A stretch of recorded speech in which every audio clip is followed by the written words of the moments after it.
Hey, dude, did I tell you about this guy I know who's got a podcast? Really? A podcast in 2023? That's unheard of. No, for real. It's had all the icons from my childhood on it. Like who? Rick The Temp, Kenny Spenny, George Strombolopoulos. That's pretty cool. I asked to be on it. Oh, yeah? What did he say? He's going to get back to me. Anyways, this is Oliver's second story.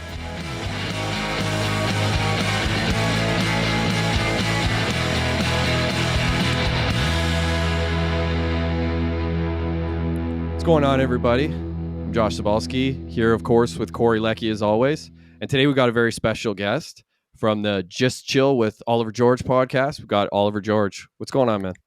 Hey, thank you so much for having me on, you guys. Oliver, I've been a big fan of yours for quite a while. A few years ago, I got introduced to your podcast by a buddy of mine. And I was saying to Corey before we jumped on air, as I started to watch it, I was like, this guy is just running through my childhood with all of these guests. Like literally through my entire childhood of the people that I really enjoyed watching or listening to. Yeah, Corey's too. So Mine you've too. had on, yeah, yours too. Yeah, exactly. Yeah, we're all from pretty much the same era, I would think. Like we're all in our late 30s, early 40s. So yeah. I'm guessing. I don't know your age, actually. I was born in 85, so I'm 37 and a half, yeah. Okay, so you're born the same year as me. So yeah, there you go. But you've I had... guess I'm still young because I'm still saying and a half. And it seems like a kid thing. Yeah, you get to 95, you're not going to be saying, oh, I'm 95 and a half. Yeah. Maybe I will. Hey, I actually probably will. Corey and I were saying, like, if you get a Trailer Park Boys cast member on your show, you've completed the entirety of our childhood. That's how close you are. That would be a dream, yeah. Especially Ricky would be amazing. I mean, any of them. But I wouldn't say I almost got, but I was trying to get Pat Roach, Randy, because he was doing his cheeseburger picnic tour, and he was playing just down the street at the Brass Monkey. So, but that one didn't pan out. You know, they can't all happen. But I tried. Yeah, he'd be fun. The Rob Wells would be the one I would want to talk to as well. Most Ricky, definitely. that was the one we talked about. I heard Rob's a very intelligent man. Isn't he like a teacher or something like that? Oh, really? I didn't know that. Yeah, I believe I had heard that. I don't want to be making shit up, but I could have sworn I heard somewhere that he was a teacher. Imagine he watches this one day. He's like, I'm a biochemist, bitch. Like, well, teacher, what are you talking about? I think you have to be intelligent to play that dumb and play it that well. You know what I mean? I think every move he does as Ricky is actually super calculated to be that doofus, you know? Yeah, you listen to, sure. I don't know if you watch It's Always Sunny in Philadelphia. Oh, yeah. Charlie Day, who plays Charlie Kelly, you listen to Charlie Day talk. He's a very impressive person, like very intelligent. But on the show, he's just an absolute idiot. Yeah. Huffing paint and stuff. Yeah. So your guest, let's talk about your guest for a second. The reason it was, for me, my childhood was you've had on George Strombolopoulos, Rick Campanelli. So it was Rick The Temp back in the day. You've had on Jon Dore. You've had on the Degrassi cast. Glenn Humplick. Yeah, exactly. Phil Giroux. Phil Giroux just came recently. Yeah, I feel like I'm missing a bit. Kenny Tommy Chong. Yeah, Spenny. Kenny Hotz. Yeah, Kenny and Spenny. Yeah. Literally, for like 15 years of my life that you've basically covered. Well, I appreciate that there's people out there that enjoy this stuff. Another one was Alan Cross, who I grew up listening to Alan Cross too. I found it interesting, like the episodes that you do that seem to get a ton of traction. So like Strombo was one of them, Spencer, Kenny. I found it interesting that the Alan Cross episode, which I thought was terrific, it didn't get the amount of views that I thought it might have got. But does that ever surprise you? Like what gets traction and what kind of doesn't? Yeah, I mean, it doesn't really surprise me what gets traction because I think it's all like enjoyable and should be getting decent views. But I don't know if it's algorithms or what. I've definitely noticed that the Zoom interviews people seem to not click on as much. And I wonder if that's sort of the fallout of everyone just being reminded of the pandemic and COVID when they see that Zoom platform. No offense, since we're doing something doesn't bode well for us. Well, yeah, I mean, that's my honest sort of reflection when I look at the numbers sometimes. But I also try not to like stress about it too much. As long as I have a good time and learn something and make a new friend, and as long as anyone's out there enjoying it, even if it is only 50 people, like I still want to embrace that because that's 50 human beings listening to me talk about this or that, you know, which does mean a lot. And Spotify, there's people listening on there too, and I never check those. So I always tell myself that too. If a video on YouTube doesn't have as many views as I'd like, then I go, oh, well, there's probably some people listening to the audio version and got to factor that in. Yeah, for sure. There was definitely well into the hundreds for the Alan Cross episode, but I was a little surprised by that because I mean, maybe it's just my own bias. I've always been a huge fan of his, so actually seek out his stuff a lot of the time. So maybe that's just Yeah, me. I've definitely pondered all this stuff a lot, and I don't know that I have a real answer. I do find like it is confounding sometimes as to like how do you get a hit video on YouTube, you know? But Yeah. again, I think it's like it's almost bad to keep focusing on that because then I'll just stress out about that, and really, where's that going to get me? I suppose I could be more proactive with all the little tricks and techniques that people do, but I feel like I'm already so busy just producing my show, like researching guests and editing and doing the social media side of things that I can't spin another plate, you know. Yeah, so let's talk about how busy you are. Corey and I do a lot too, and I'm always amazed by how much I could pack into one day. But for you, so you talk about you're about to become a husband, you're a father, you are a Yeah, podcaster, you're also a comedian and a musician. Did yeah. I miss anything? Well, father, I will say I have three kids, and two of them are in the teenager age now. So that's people who Yikes. know, if you've got a teenager, they're wonderful kids, but it brings some hormonal challenges that you might not get at the younger years. I also work on call at the hospital. Sort of, I work around my partner's schedule. When she has some days off, I'll pick up a couple shifts. I'm primarily a father and house husband, as I like to say. It's 2023. I'll wear that with pride. Yeah, man. Why Um, not? but yeah, I do sterilize surgical equipment at the hospital, usually overnight. That's kind of my dig there. So Well, I'll see you in a few years, maybe. I got a couple surgeries coming up over the next 2 years, so I might see you in there. I'll probably be at a different hospital, but so how let's go way back. We'll talk about sort of the origins of your podcast, and maybe even before that. So we're second story. We talk about people sort of the big change that occurred in people's lives. So for you, when I reached out to you, I thought it was you kind of moving into the more creative side of your life, and you sort of corrected me on that and said it kind of went even back further than that. mm. But for you, like, what were the origins of you moving in and sort of embracing the more creative elements of your life? So being a comedian, being a musician, being a podcaster, obviously. Where'd you say that all kind of started? Yeah, I guess the correction I was making is that it was more like a revisiting because I think I've always been kind of a creative type. Like I used to love drawing as a kid, but I went to like drama camps and I was in school plays and stuff and always did pretty well with that. And then in high school, I straight up wanted to be like in a band and be a rock star. I started playing reggae when I was like 13 and that was kind of my jam. And I don't know how I thought that was going to be like a career, but that was definitely where my head was at. I never did stand up, even though I was really proficient at public speaking in school when I was young. I made it to like, the board finals, that kind of thing in like grade 6 and 8, I think. But it never clicked to do stand up, which is weird looking back because I always was watching like Just for Laughs before school. And I always had an affinity towards stand up, but it never dawned on me, which is so weird now looking back. But yeah, I got married to my ex-wife when she was 21, I was 23, and it was kind of like a whirlwind thing where we did a lot of steps really fast. And of course, I don't regret any of it because I love my kids and I wouldn't have it any other way. Things unfolded as the universe intended, as far as I'm concerned now, looking back. But uh, also, as someone with a 14-year-old, I look back and go like, "Holy shit! Like that's 9 years from now, he could be doing something like that." And so that really, understandably, took up a lot of my time. We were young, we didn't have tons of money, so um, there was even the fact that I barely got a lot of sleep during those years because I would be doing like security overnight, and then my wife at the time would work during the day, and I would be taking care of the kids on like no sleep and getting a couple hours when they were napping. And I had chunks of my hair falling out. I had alopecia for a couple of years. I was just shaving my head bald. Um, and then yeah, things came to a head. We probably should have broken up a little earlier. I think we were married about 4 years.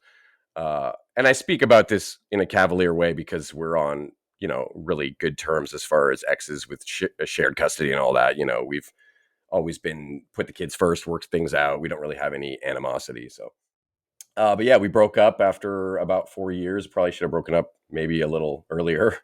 And that was a real changing experience. That was because I spent about 6 months. It was very humbling, first of all, because I moved back with my parents for 6 months, and that was at 27 or 8 or whatever I was, I didn't feel like a super cool dude. you know, and I tried to, and I'm kind of someone who likes being in a relationship too. So I'm not great at being single, I've noticed. And so I was probably during that time trying to date, trying to move on probably faster than I should have. You know, I probably should have been processing the fact that my marriage was ending, but instead I was like, okay, got to get back out there. I don't know. I remember it being a really weird 6 months. But then I met my current partner, and that was, you know, just serendipitous and someone I knew from my youth, but never really knew that well, but would see at the bus stop kind of thing. And it was very, very, you know, just perfect partners. So that was one part that I look back going, wow, what an amazing change in my life. Because when something like a divorce happens, of course, it can feel like soul crushing. But now I look at uh, what that has brought about, you know, and I'm so much happier, and she's so much happier. She's remarried with 2 more kids. Like, you know, everybody's in a better place. And it's just interesting to see that shift from what you think is initially, oh my God, this sucks, the world is ending, the family's breaking apart, it's so you know, you feel like an asshole, you feel like you failed. And it was like a rebirth almost, though, to find a new partner and get back to a happy place.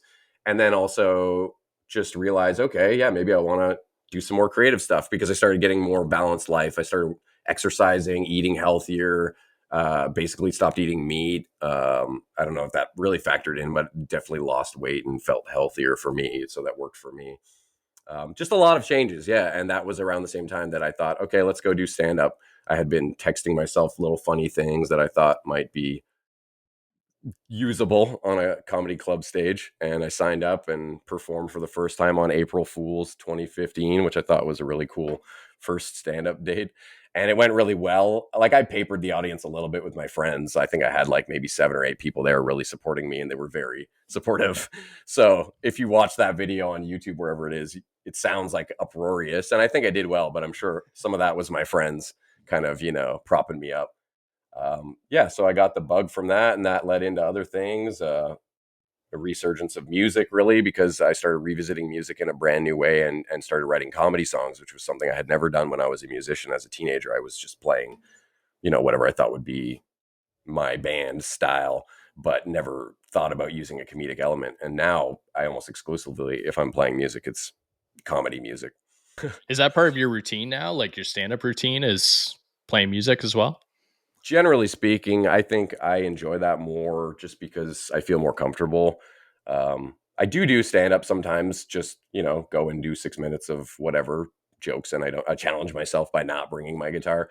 But it is a comforting thing I find to have, because remembering a song is something I've been doing since I was so young, that like that's, I don't know, just that process is kind of ingrained in me a lot more. Whereas when you're just talking, it feels like it can go off the rails a lot easier. That's just my perspective, but I feel like, yeah, you, if you're playing a song and you mess something up, but the guitar keeps going and then you're back in it, you know, people barely even notice. But when it's just you and your voice and the microphone, and you start to bomb, or you know, I don't know how to explain it, but I do find the music side of things really makes it easier for me to not stress out so much.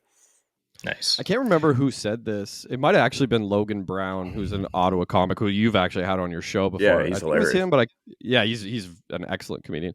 But I think it was him who said that with being a musician and a comedian, when you're playing music, there's a rhythm that you get to go with. So like if you're playing your guitar, you have a rhythm to go with, and if you Yeah, mess up, or like you were talking about, you mess up, or maybe your joke doesn't hit, there's still the guitar that's going to carry you. So there's not yeah, that awkward silence that, you know, where you can hear a pin drop because nobody's laughing. So that you sort exactly. of avoid that, which you're kind of covering it up. It's interesting that you brought your friends to your first stand-up show. I know a lot of people who have tried to break into comedy will go to a place and they're like, I don't want to embarrass myself in front of my friends, so I don't bring anybody. I just go alone to Mm. and try to do like an open mic type thing. But that's very brave of you to bring your friends. Yeah, I guess that depends on how you feel about that. I'm not sure. Like, you'd have to ask me from 8 years ago what I was thinking, but I don't know. I guess because they were like, I wouldn't have brought my mom or somebody whose opinion I really valued, but a bunch of my friends who were drinking beers, and most of them, honestly, another reason I probably wasn't afraid is because I bet you, looking back, I had probably tested out half of the stuff I was going to do on that same group of friends. So they had already heard it before. It's not like I was worried that they weren't going to think it was funny, because some of them had probably helped me, you know, decide which jokes I should bring to the stage for my first time and stuff. So Yeah, I don't value my friends' opinions either. right, Corey? Yeah, Go, no, that's true. Go ahead with your question. Go ahead with your question. I'm sure it's a good one. I was going to take it back when you were talking about going through the divorce and when you got into a better spot. Did you find like when you're in that place, kind of in that messy part, that it completely zapped your creativity? I mean, I have to remember, but I would say I would lean towards yes, because I don't remember doing anything of that sort. I'm sure I was pretty depressed because I went there, I think, to my folks' place. Like it was the beginning of the new year. We thought that would be a clean separation date. January 1st is when we like signed the separation agreement and all that. So it was like moving back to my parents right in the dead of Ottawa winter. It was rough, I remember. And they went Yeah. away to see my brother. My brother lives in Thailand, my younger brother. And so my parents went away, and I remember having their place to myself for a month and drinking a lot of their wine that they had made themselves. And, trying to get people to come over and kind of like hang out with me because I was, I think, too bummed out to like really go out and socialize. And it got better as the spring came and the flowers came out. So did my, personality again. But yeah, I remember it being a dark time. Yeah, it was shitty. And I don't remember being creative. No. It's amazing how we like, I have a creative job that I do every day. And Josh, you do creative stuff every day with your writing. And it's just amazing the headspace that you got to be in. And when you do it as like a career, like you really have to like find that mental space to be able to do it all the time. Right. Yeah. And I've noticed that personally, like if I'm in a bad spot, like I'm just not getting work done. You know what I mean? Like my creative stuff is just not happening What do whenever you I'm in do, if that. I can ask? I do video production. So, Oh, okay. yeah, commercial video production. And it's hard to think creatively when you're mentally not there. I would say almost like it's hard to do every job if you're really stressing out and or bummed out or whatever, Because even if you're like just doing accounting or something, that feeling of like I don't give a fuck about what I'm doing right now. I got to tend to my emotions. I think that Right. almost can overwhelm any career. But I do think you're right with creativity. It's almost an extra thorn in our side. I think Yeah. too, people who view themselves as a creative person, whether it's writing, acting, music, whatever, there's a pride that you feel there that's sort of over and above working in like, I don't know. This is pretentious, but I think this is true. Like working in a factory or working, I've worked in factories. I've never really held the same sense of pride making tape as I did trying to write a book, or you know what I mean? Like it was just, there was that extra thing. And if you're not able to do it, that's very frustrating. And if it's, there's a mental block from something in your personal life, I always would be really aggravated by that. When you're bringing up jobs like that, sort of menial jobs, it makes me think of The Simpsons. Milhouse's dad. I'm a real whiz down at the cracker factory. Yeah. Like that's got to be one of the most boring jobs in the world. Yeah. Yeah, that's about as bad as it gets. And then he gets a divorce. Milhouse's dad and mom. Yeah. Yeah. And then he goes to live in his little bachelor with the race car bed. That's the best line. I get to sleep in a race car bed. Do you? And then Homer's like, I sleep in a big comfy bed with my wife. That's as a kid, I always imagined divorce to be like that. Like have to go live in like a shitty apartment, but then you realize like when your friends start to get divorced, it's like no, you don't get to go live in a shitty apartment. You get to go live in your parents' basement, and that's been all my friends' experience who have been divorced too. Like you got to go back to your folks' place. That's really demoralizing. I mean, in my case, it made sense getting married in my early 20s that I, by my late 20s, didn't have a huge nest egg put aside, with two young kids that I'm trying to support and a shitty job as a security guard. Yeah, I was not really rolling in it. But, hey, I do feel like going through all those types of things is super important, though, because like we're talking about when I got into comedy, I did find that I felt like this invulnerability because everything that had happened to me with that situation had really pulverized me emotionally. And, not even like, I'm not trying to say my ex, like that's her fault or anything, but just the situation and your family breaking apart. It was, pretty rough. And because I dealt with that stuff, like going on stage to tell jokes didn't seem very scary. I was like, okay, like what's the worst that can happen in comparison to what I had been feeling recently? So yeah, it did. And that's probably gone away over time. I think maybe I even get more anxious now because things are good in my life. So it does seem a little more intense. But it's interesting how your perspective can shift depending on what else is going on in your life. Yeah, you mentioned that you used a lot of the pain that you had at that time as part of like your stand up. And I've heard a lot of, or like some of it. I've heard a lot of comedians talk about that. They use sort of like the dark elements of your life, and you kind of poke fun of it and stuff like that. Was that the same for you, or did you pull from other parts of your life to bring into your Yeah, songs I and your don't think routine? I've even to this point in my stand up, like I do talk about my kids, like it's usually pretty light. I don't know that on stage I've ever gotten really deep or real about stuff. And maybe I should try it. I think that's how some of the best comedians end up being, world renowned and stuff. But I've always liked just like silliness. That's why I write like silly songs that are funny about boners or something. Like I like to keep it pretty light. I do swear and talk about sex stuff or whatever, but I've on stage, yeah, never really gotten super deep emotional. I like quirky non sequitur, just honestly, it's stupid shit I think up that I'm curious if other people think it's funny or not. But yeah, it's because you have to be so vulnerable to really talk about stuff. And as much as I am an extrovert in a lot of ways, I am kind of private about my family and about my relationships and stuff in a lot of ways. So I don't know. That would take some coercing, I think, to get me to do that. I'm always worried, like, well, if I talk about my relationship, then now I got to run everything by my partner. Not that she's like overbearing or anything, but just out of respect, like, hey, I've always wondered that when people are going on stage talking like graphically about their sex life, I'm like, okay, well, as long and if your partner doesn't care, sure, but I think mine would. I don't think that I would even want to be talking about that shit. So, you know, for now, I remain just a silly comedian who sings songs. I could see that for somebody, if you were a comedian and then you met your partner, your wife or husband or whatever it was, it's kind of like that's part of the deal. That's who I am. Yeah, I was this I comes was a with the comedian. territory. Yeah, Exactly. But to be like get into a relationship and then all of a sudden a couple of years in, it's like I want to be a comedian now and I'm going to talk about us doing it or something like that. It'd be like, yeah, well, I didn't sign up for a comedian. That would kind of be something where you'd have to, yeah, it'd be really tough to navigate. yeah. So She's really cool. She probably would, not give that much of a shit. Maybe it's more me. Maybe I'm just like, there's enough people talking about that stuff on stage. I'll talk about some completely random crazy shit. yeah, it's a pretty saturated market for stuff like that.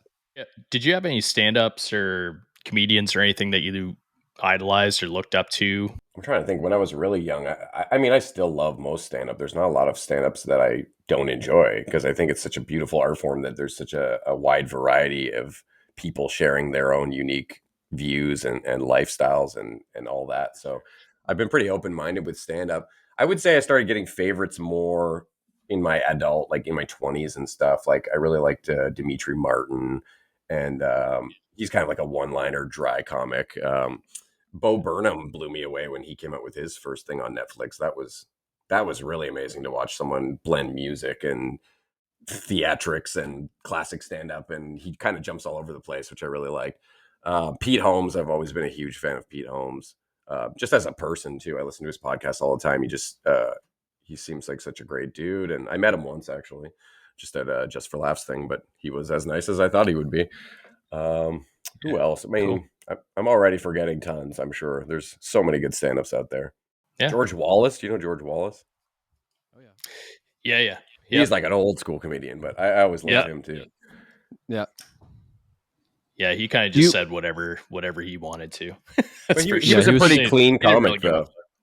Yeah. He was pretty clean. He never really went above PG-13 type stuff in his material. It was pretty clean. I've always loved Yeah. Jim Gaffigan for that reason. Like That's what I think his of Yeah. his when I think of a clean his comedian. Yeah. ability to be clean and just like do that long of a set and it's all funny. Like, yeah, Yeah. it's fantastic. I want to shift gears, talk a little bit about your podcast, to get into that. So, how obviously you became a comedian first, or you started doing comedy first before the podcast. What was sort of the origins of the podcast? Like, how did you sort of craft the idea, Uh, and what was that? What was your start like? I was listening to a lot of podcasts already. I mean, I had been listening. I don't want to be a podcast hipster, but I was listening to Kevin Smith's Smodcast back like before podcasts were even popular.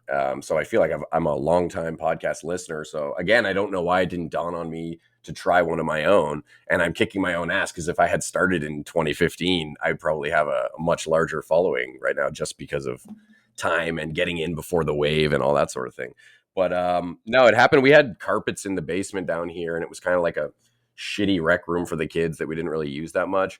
And I don't know what year this, I guess, it would have been the beginning of 2019. In that winter, I don't remember which month, probably February or something, we had crazy rain, even though it was the winter. And we had a big flood in the basement here. So we came downstairs and like, oh, it smells like cat piss or something. And it was just water that had absorbed into these carpets. And like I said, we didn't come down here very much. So it had probably been a day or two of just like flooded carpets. So we had to rip up all that shit and pay a couple grand to install this like sump pump. And, at that point it was kind of like, well, what are we going to do with the room now? And I sort of floated the idea, and then it became a fun project for me and my partner. We were just painting for like a month or 2 months or whatever it was. And whenever we had time, we'd come down here. Like, you can't see it probably. No, you can't see it. But the floors are all gold down here. I don't know why I wanted gold floors, but I thought it would be baller, and it is. Yeah, it is. I've seen pictures of it. It's pretty baller. Yeah. So, we had a fun little craft project for a couple months, and it felt like we're doing something cool with what would have been just a boring storage room or whatever. And then that summer was actually when I met Pete Holmes and went to Just for Laughs for the first time and caught some shows there. So I was definitely getting really interested in stand-up even more and more. As much as I was doing it, that summer, I don't know, reignited even more love for stand-up and got me really back into it again. And I had reached out to Kyle Brownrigg, who was someone who I had been on a couple shows with. He's a very funny dude. He's got a special on Crave, and he's done Just for Laughs. It's good. I watched it. Yeah, he's super funny and super nice guy too. And he agreed to do my show that didn't even exist at the time a couple months before I think we even did it. And he came on, and from there I kind of just hit the ground running. We were really figuring things out as we went. If you look at the first, I think it's 4 or 5 episodes, we just had like one basic camera, and then we upgraded to a 3-camera setup so we could have a single on each guest. I don't remember what episode, but we're slowly just kind of figuring it out. And then we were at episode 15 was the one with Strombo, and that was like a real game changer, understandably, because we were just this amateur thing. I should say also a big part of this was my dad had recently retired at the time. This is summer of 2019. The show, we put out the first one October 2019, and my dad had just retired, so he had a bunch of free time, and he agreed to come down and run the mics and run the cameras and all that. And now if you watch the show, he's sort of like a co-host. He has his own mic and everything, and he weighs in on things whenever he feels it's appropriate. So that's been really amazing for our relationship. We didn't have a bad relationship or anything, but we're like friends now, like adult friends with my dad. Like it's a totally different experience. And I very much appreciate that this show helped flourish that, That's so really yeah, cool. Strombo came, long story short. Yeah. I commented on some Instagram post saying, hey, I'd love it. If you're ever in Ottawa, I'd love to interview you, which was something I was writing on many people's Instagrams because I was just trying to, throw the net out there. People that I respected and wanted to interview, but it's everybody I could think of, And he was cool enough to say, oh, I'm actually going to be in Ottawa tomorrow. And I still didn't really believe anything was going to come from it at that point. I was supposed to do a stand-up show that night, and I ended up having to bail on it because I got an email saying, here's my agent or PR lady or whatever, and she'll kind of set up the details. And me and my dad went and picked him up at the airport, and he came, and then he did a live stream in my dad's car, I think. And he had a thing like the next morning in Ottawa at like 6 a.m. He had to get up, and she told me his agent or publicist, again, I don't remember what her position was, but she told me that we would have like an hour with him, and then he stayed for 2 hours because I guess he was enjoying the conversation, and he stayed and played on the arcade with me after. Yeah, he was totally, couldn't have been a cooler dude, and it couldn't have been more meaningful to someone who was starting out on interviewing people and feeling like, hey, I'm okay at this, and I seem to be able to create a pretty good rapport with my guests. Maybe I should have been doing this a long time ago. And then mainly to just not shit the bed, interviewing George Stroumboulopoulos meant so much to me. The fact that he stayed an extra hour, and I felt like I did a decent job, and I didn't just like, for someone with anxiety and panic attacks and shit like that, I just figured that would happen. Like I would not faint, but just be too jittery or like whatever, or just sound like a dumbass but and maybe that's credit to him. Maybe he made me feel comfortable. Maybe he knows as a host how to extend that energy or whatever. But yeah, that was a huge game changer. And I instantly started going back to messaging people, but now was able to say, past guests include Yeah, that's me. Strombolopoulos. So, yeah, after that, I should say though that was the end of January, and we all know what happened like a month and a half after that. COVID hit. So, I think I was at episode 20. I had just interviewed DJ Noah from Live 88.5. And then pandemic came down and I didn't do any podcasts for a couple months while I started to try to navigate Zoom and all that shit. So, but I came back strong right after that. Did Kim Mitchell. I did an interview with Fred Penner right after that, which was also super meaningful to me, Cool. just as That's someone who right. watched him when I was 5 years old. And then Spenny was episode 25, and that was another big, huge, arguably an even bigger break than the Strombo thing, because that was the first time I ever got like massive views on a video. Very cool. You were like 60,000+ on that particular one on YouTube.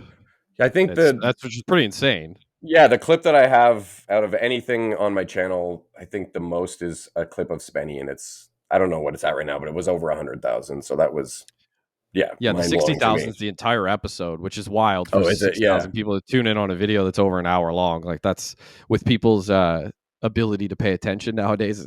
That's an insane number for a video that long. Oh, I doubt they watch the whole thing though. You can check all that in YouTube too. It'll say like average view duration, and it's usually very disappointing. Oh, I'm sure of it. Yeah, but there's just to even click on it because people look at it and they go, "Oh, an hour." No, they're looking for like TikTok style, few seconds. Yeah, I often think my show would be doing much better if I had both the time and the patience and the want to create a bunch of bingeable 30-second clips and stuff like that. I'm going to start putting more on my YouTube, and I do that on Instagram. If I have a new episode that goes up, I'll put like a little 1-minute clip or something, but I'm not on TikTok, or I have an account with like one video on there. It's just when TikTok came out, I was at my fill for like social media apps and stuff. I was like already at the end, and it felt also like super youthful, like I'm just gonna feel old if I use this. So I never really got into that, and lo and behold, it turned out to be this huge opportunity for marketing and stuff. But yeah, I don't know, the long form stuff really appeals to me too, and I don't think that's in fashion right now. And who knows, maybe it'll have a resurgence 5-10 years from now. People will start. So as far as your podcast goes, you've interviewed a lot of high profile people, especially some Canadian icons as from our past. Who would you say was kind of the hardest to get to? The one that comes to mind is Kenny Hotz, because he really made me work for that interview. Like I went back and forth with him through text for a very long time, or messages on Instagram or whatever it was. And he was kind of playing coy and sort of hinting that he might do it, but never really confirming. And then at one point he flat out said, if I do this, like, you better have amazing questions, or something, like a lot of like scare tactic type stuff too, which I think was just him messing with me, because he would say something like that, really kind of intense, like, these better be great questions, but then he would put XOX or something at the end of the message. So he was just like mentally fucking with me, I think. But I was very proud with how I handled that, because it did add pressure on my end. I was like, oh shit, he probably has done a million interviews, and he's a really think outside of the box kind of guy. And even more to add pressure to it, I remember I was working at the hospital a day shift that day, and it was still up in the air if he was, maybe they were doing the show here that night, and he might do it, he might not, kind of. And I was running back here on my lunch break, because I had come up with the idea that he's trying to intimidate me, these better be great questions. I'm going to pull a Kenny Hotz and cheat, and I'm just going to reach out to a bunch of people that he knows, that they can then provide me with audio or video questions. So then if he doesn't like the questions, it's not my fault. It's his friends and people he's not going to want to hold it against, So I thought that was kind of a cool move. And I was coming back here. That's a good idea. Somehow I got a bunch of people, some of whom had been on the show. Like Humplick had just come on the episode before, and they knew each other from back in the day in California or something like that. And then I got, oh my God, there was a bunch of people.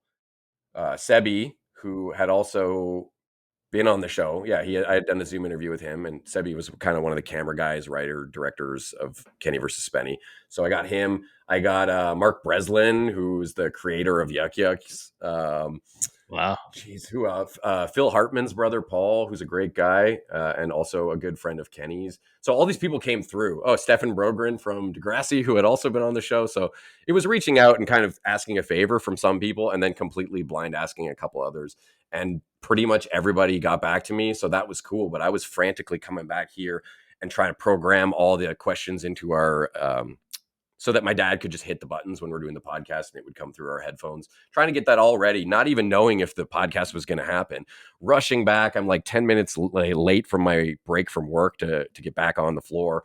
And then Spenny calls me, hey, is Kenny coming to your place tonight? I'm like, I don't know. Isn't he with you? So it was all very surreal. Even though Spenny had been on my show already and I had met him, it was still very weird to be getting a call from Spenny while I'm trying to get back to work. And it all came through though. So that was that was definitely the one that felt like the most hoops to jump through and preparation. And I'm happy to say that I felt like it really paid off and it went over well. Yeah, it sounds like George Stroumboulopoulos. You were just like, hey, he was like, if you pick me up from the airport, I'll do your basically, do your yeah. Like what a cool dude, right? Especially when you got so much to do the next day. And yeah, no, he was immensely cool. But everyone, I've had so many cool people that I'm so thankful for any of them, even not the people who are not as well known, you know, like anyone who's going to come and spend time with me and share their memories with me. Like that's a special thing. I don't think it'll ever stop being a special thing. I met Strombo in 2004 when I was actually in broadcasting school. And one of my inspirations as a kid was actually him. Like he was one of the reasons I went to school for broadcasting. I got to meet him at a Jays game and he was super nice. He sat 3 rows in front of us and he must have taken pictures with like several hundred people and he took every single picture, signed every single autograph, was just so humble. I'm like, why does this guy even come out? Like he can't even see the game because all he does is just, but he must have enjoyed it because he would just do it over and over. Yeah. But it was nice to see. And he was one of the first celebrities that I ever got to meet. And I'd always, understood it to be that like you don't want to meet your heroes. Not that he was my hero, but he was somebody that I looked up to. And I was like, oh, that's pretty cool that he's actually like that. Yeah, well, in Toronto, I can only imagine how many people would be trying to get a picture with him. That's like probably where he's best known. Well, he's known all across Canada, but Toronto, I would imagine he spent a lot of time there with Much Music and all that. Yeah, and I mean, he's done a lot of huge things even since the Much Music days. The Hour. Yeah, I used to watch that all the time.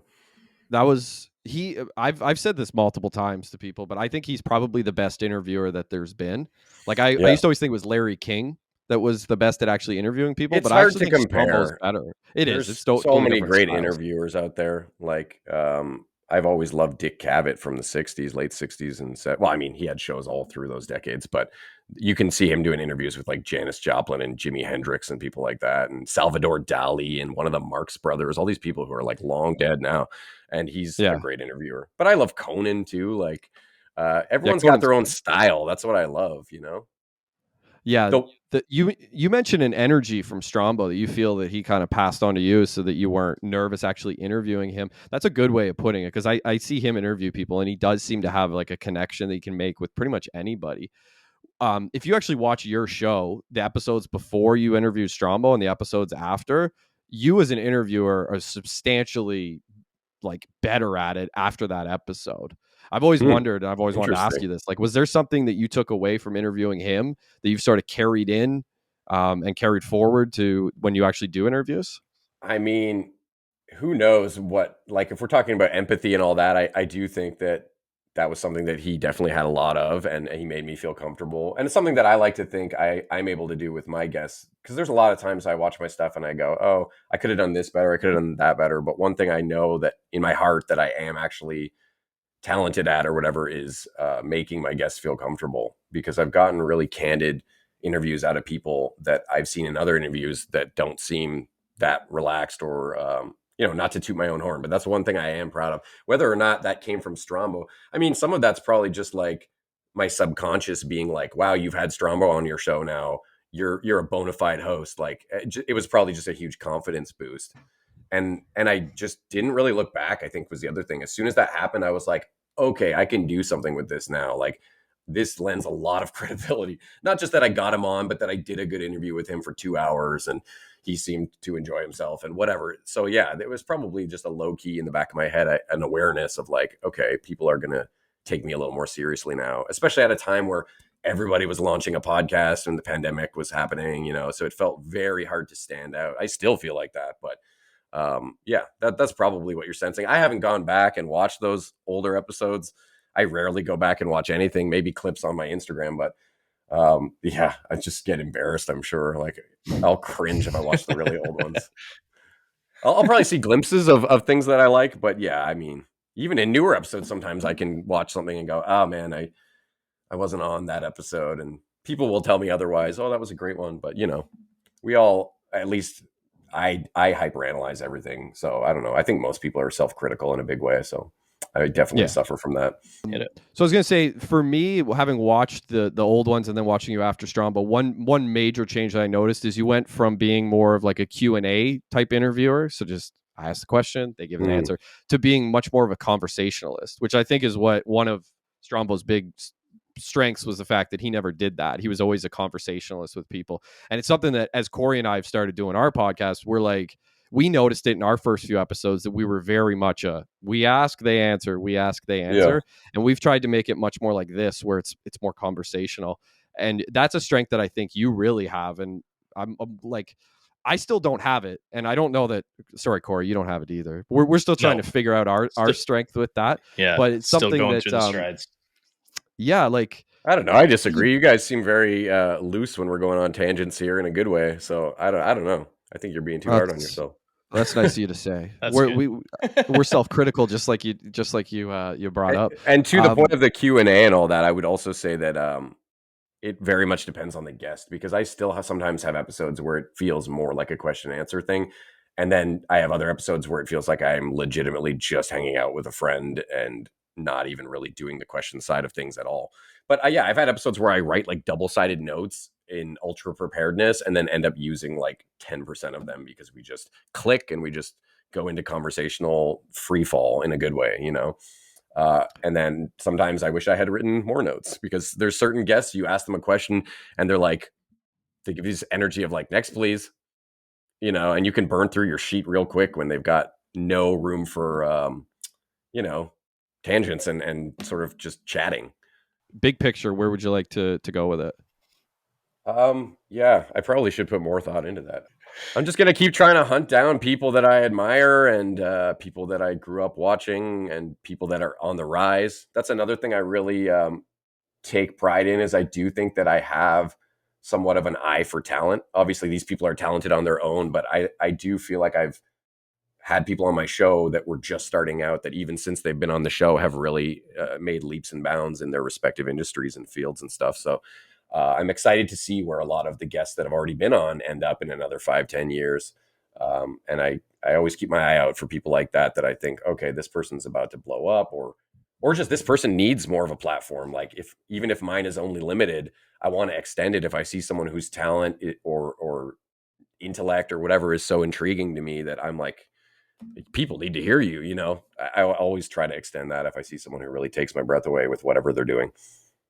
Yeah, you mentioned that with Ruckus Comedy and Logan. I saw Logan on your show. I'm like, damn, this guy's pretty funny. And then I started watching Ruckus. I'm like, these guys are actually hilarious. All three of them are really good. So I will say Logan is also an amazing guitarist. Like, yeah, he's very good. He's a super funny guy, and he's a great singer too. But there's nothing I respect more than his guitar work. As someone who plays guitar, I'm like a rhythm guitarist playing reggae chords. Like I'm not a Hendrix, solo type guy. You might be with all those on the wall. No. Okay, you're not like me. Okay, campfire songs and shit. Yeah, that's right. Yeah, but Campfire Corey, wildly talented.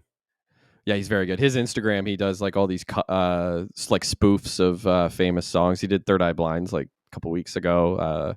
Jumper. It was a pretty hilarious bit about going to get chicken. Oh yeah, I enjoyed that. Yeah, it was pretty funny. Is actually a hard thing to do, to pick people up as they're kind of on the upswing and sort of introduce them to the world. And Logan is somebody I think who will be a very famous comedian one day, and you can definitely be like, a workhorse too.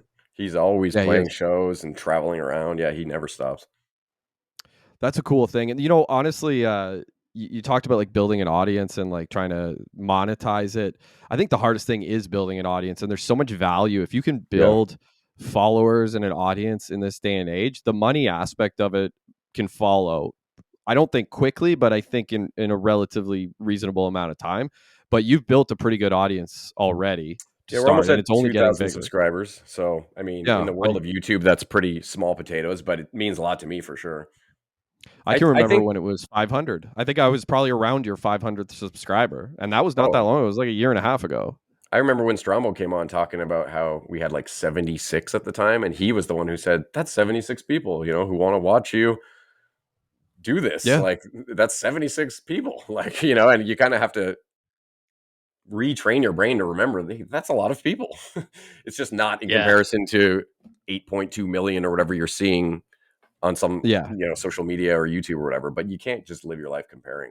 And I also think that at least I hope this to be true, that it's a lot easier to grow a channel quickly when you have a hard niche or you pick like a very strict lane, because it might not be applicable to a lot of people, but the people that are interested in that thing are going to, lock on. So say you're really into, like, if I had just done a board game podcast, then I might have gotten, I think, more subscribers in the board game community. There's probably a lower level that it will eventually plateau at because it is that niche, but I think you can get followers quicker that way.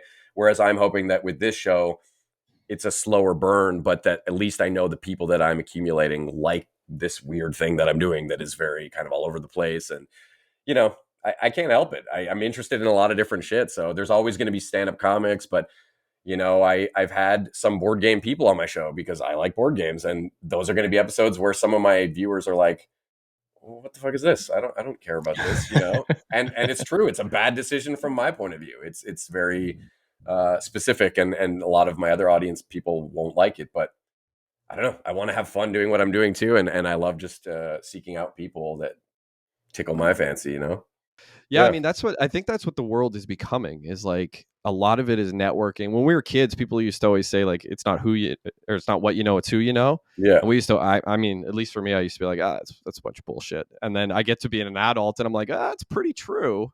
Yeah. A lot of it is who you know. Like if you have a good network of people, there's a lot more that you can do than if you just know maybe a handful of people. Especially like Hollywood and stuff like that, too, the entertainment industry. Yeah, any of the arts, really. Yeah. Like you think about it, like if you're playing a show as a comedian, and they're like, oh, we're looking for another guy, go through your Rolodex. Who are some other comedians that you could vouch for? Same with being a musician. Like we're looking for somebody else to play this show. Well, I know 8 guys. Here you go. So that's what we hope to build for ourselves, for our various professions. But this is a great tool for it. I don't see us making much in the way of money, but who knows? Anything's possible in this day and age. And as long as you're having fun. Yeah, that's just it. And we're having a good time doing it so far. And I'm glad we were able to finally sit down and have a conversation. And hell yeah, it was a great time. I appreciate it so much. I really appreciate it. This was a lot of fun. It was great to finally get a chance to Thank you so much for having me on. And send me that audiobook so I can stop feeling like an asshole for not reading your book yet. I'll send it to you.